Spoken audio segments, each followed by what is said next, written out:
ఈరోజు నేను అడుగుతున్న అధ్యక్ష, నేను మీ దృష్టికి తీసుకొస్తున్న పాయల్ శంకర్ గారిని కూడా నేను అడగదలుచుకున్నా, రాళ్లకు రప్పలకు గుట్టలకు కూడా మనం ఇద్దామా? అదేవిధంగా రాజీవ్ రహదారిలో పోయిన పత్రికల్లో వచ్చిన వార్తల అధ్యక్ష, నేనేం కొత్తగా చెప్పట్లేదు, గజ్వేల్ ప్రాంతంలో కల్వకుంట్ల చంద్రశేఖరరావు గారు ప్రతిపక్ష నాయకుడు ప్రాతినిధ్యం వహిస్తున్న గజ్వేల్ నియోజకవర్గ పరిధిలో రాజీవ్ రహదారిలో భూమి పోయి రాజీవ్ రహదారి వేసిన రోడ్డు కూడా రైతు బంధు పథకం ద్వారా నిధులు ఇచ్చిండ్రు అధ్యక్ష.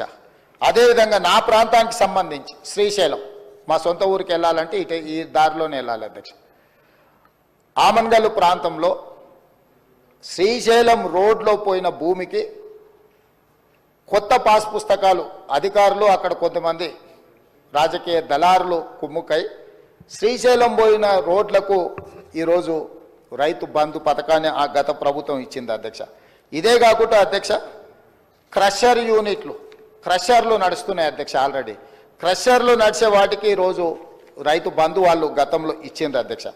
అదేవిధంగా మైనింగ్ భూములు అధ్యక్ష, మైనింగ్ లీజులు ఇచ్చి మైనింగులు జరుగుతున్న భూములకు ఈరోజు రైతు బంధు ఇచ్చింది అధ్యక్ష.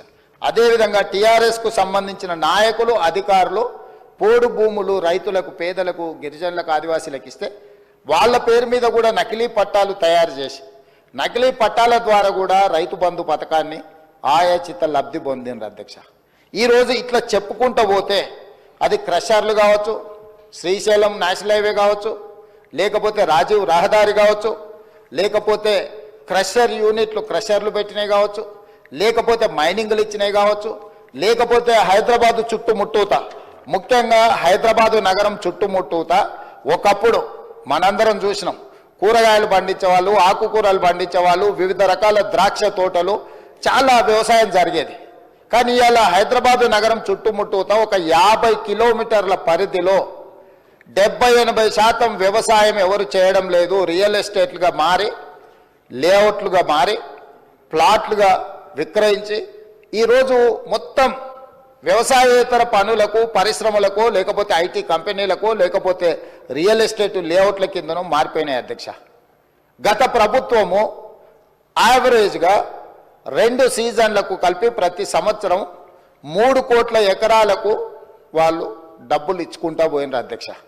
3 కోట్ల ఎకరాలకు వాళ్ళు ఎకరాకు 10,000 ప్రకారము చేసుకుంటూ పోతే 15,000 కోట్ల రూపాయలు ప్రతి సంవత్సరం దాదాపుగా ±10% వాళ్ళు ఖాతాలలో వేసిండ్రు అధ్యక్ష.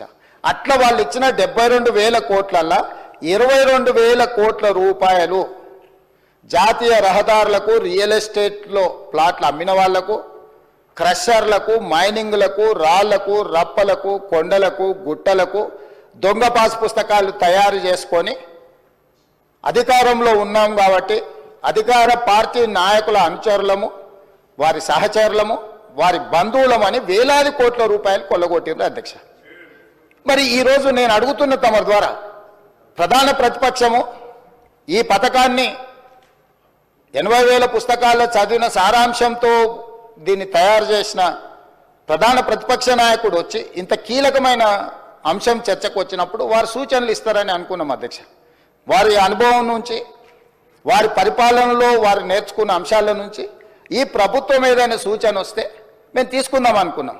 ఇక్కడ ఒక అంశం చెప్పొచ్చు అధ్యక్ష. ఈరోజు ఇది ప్రవేశపెట్టిన వ్యవసాయ శాఖ మంత్రి గారు తుమ్మల నాగేశ్వరరావు గారు వారికంటే సీనియర్,